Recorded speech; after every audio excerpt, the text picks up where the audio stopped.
এক ভাই জানতে চেয়েছেন কোরবানির সাথে আকিকা দেওয়া যাবে কি না, বা কোরবানির সাথে আকিকার বিধান কি। সম্মানিত দর্শক শ্রোতা, সর্বপ্রথম আমাদেরকে খেয়াল রাখতে হবে কোরবানি এবং আকিকা ভিন্ন দুটি ইবাদত। কোরবানি করতে হয় নির্ধারিত একটা মাস রয়েছে, আপনারা সকলে জানেন, পবিত্র জিলহজ মাস, হজের মৌসুম 10 তারিখ কিংবা আরও 3 দিন 11, 12, 13।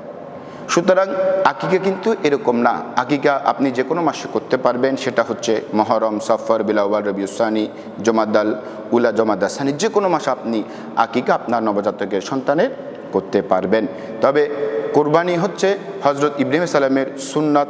নারী পুরুষ যারা নেশাব পরিমাণ সম্পদের মালিক হন তাদের উপরে কোরবানি করা ওয়াজিব। এটা হানাফি মাযহাবের বিশুদ্ধ মত। তবে যারা অন্যান্য মাযহাবে রয়েছেন তাদের মতে, অর্থাৎ শাফি, আহমদ বিন হাম্বলে যে মাযহাব রয়েছে, মালিকি মাযহাব রয়েছে, ওনাদের মাযহাবে হচ্ছে যে সুন্নতে মুআক্কাদা। যাই হোক, আর আকিকা হচ্ছে নবজাতক সন্তান ভূমিষ্ঠ হওয়ার পর শুকরিয়া স্বরূপ আল্লাহর দরবারে যে কোরবানি করতে হয় তাকে আমরা আকিকা বলি। সো আপনারা বুঝতে পারছেন যে ভিন্ন দুটি ইবাদত। এখন যদি আমরা একটু দেখি আকিকার বিষয়ে, রাসূল পাক সাল্লামের যদি আমরা একটু সুন্নাত দিকে তাকাই, রাসূল পাক বলছেন কুল্লু গোলামিন মুরতাহানুন বি আকিকাতিহি তুজবাহু আনহু ইয়ামাস সাবি।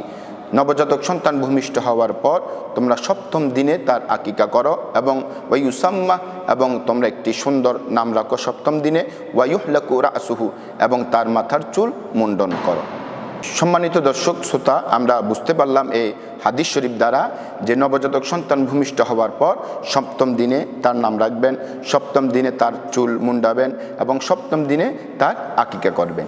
এটা হচ্ছে রাসূল সাল্লাল্লাহু আলাইহি ওয়াসাল্লামের কৌল, অর্থাৎ আমাদেরকে একটা আদেশ। এখন যদি আমরা একটু দেখি যে নবীজির আমল কি ছিল, আকিকার ক্ষেত্রে আমল কি ছিল, আমরা একটি এ বিষয়ে আপনাদেরকে একটা হাদিস শরীফ সামনে আনবো, সহিহ হিব্বানের হাদিস শরীফ, যে হাদিসখানাকে ইবনে হাজার আসকালানি তার ফাতহুল বারিতে সহিহ হিসেবে উল্লেখ করেছেন।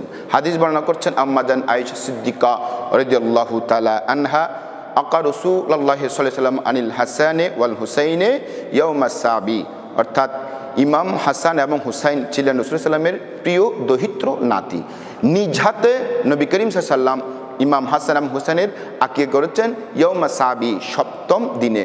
ওয়াসাম্মাহুমা, এবং নাম রেখেছেন, প্রথম জন ছিল যে ইমাম হাসাইন বড়, এরপরে দ্বিতীয়জন ইমাম হুসাইন, দুজনের নাম, আপন নাতির নাম রেখেছেন ইমাম হাসান এবং হুসাইন 7ম দিনে। তাহলে আমরা বুঝতে পারলাম রাসূল সাল্লামের কৌল, হাদিস এবং আমল অনুযায়ী যে আকিকা এবং কোরবানি ভিন্ন দুটি ইবাদত এবং ভিন্ন দুটি সময় রয়েছে। তবে তাবরানী শরীফ এসেছে যে আকিকা 7ম দিনও দেওয়া যায় এবং 14 দিনও দেওয়া যায়, 21 দিন, কিংবা যদি তৌফিক না থাকে, সামর্থ্য না থাকে, সে পরবর্তীতে যে কোনো সময় সে আকিকা দিতে পারবে। এমনকি কোরবানির সাথেও সে আকিকা দিতে পারবে। ছেলে হলে 2 অংশ এবং মেয়ে হলে 1টি অংশ সে আকিকা দিতে পারবে। তবে মনে রাখতে হবে আমাদেরকে যে সন্তান যখন 7ম দিনে আপনি আকিকা করবেন, এই 7ম দিনে আকিকা করলে যে একটা আনন্দ, যে একটা সন্তান ভূমিষ্ঠ হওয়ার পর যে একটা শুকরিয়া শরীফ যে আনন্দ, সেটা মানুষের সাথে আপনি শেয়ার করতে পারবেন। যেমন আপনি আকিকা করলেন, একটা পশু জবে করলেন, মানুষ আসলো, আত্মীয় স্বজন খাবার দাবার করলো, ফাতিহা করলো, এবং মানুষ আপনার সন্তানকে দোয়া করবে। তবে এক্ষেত্রে একটা ভুল এই মাসালা অনেকেই মানুষকে বোঝায় যে আকিকার গোস্ত মা বাবা খেতে পারে না। আকিকার গোস্ত এর বিধান হচ্ছে কোরবানি গোস্তের হুকুমের মতোই। কোরবানির গোস্তর যেরকম হুকুম, কোরবানির গোস্ত মা বাবাও খেতে পারবে, অপরকেও খাওয়াতে পারবে, মানুষকে দানও করতে পারবে। ঠিক তেমনিভাবে আকিকার ক্ষেত্রেও সেম বিধান। আকিকার গোস্ত মা বাবাও খেতে পারবে এবং অপরকেও খাওয়াতে পারবে।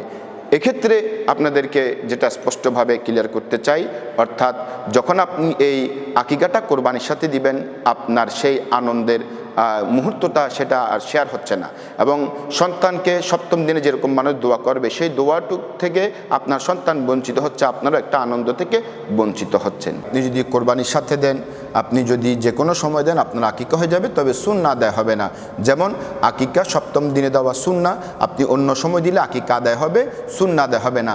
আবার আপনি যদি গরুতে আপনি আকিকা দেন, ছেলে হলে 2 অংশ, মেয়ে হলে 1 অংশ, আপনার আকিকা ওলামায়ে কেরাম বলছে আদায় হয়ে যাবে। তবে সুন্নাহ দেওয়া হবে না, কারণ আকিকার সুন্নাহ হচ্ছে ছাগল দিয়ে। আশা করছি প্রিয় দর্শক শ্রোতা, কোরবানির সাথে আকিকার প্রসঙ্গটি আপনারা বুঝতে পেরেছেন।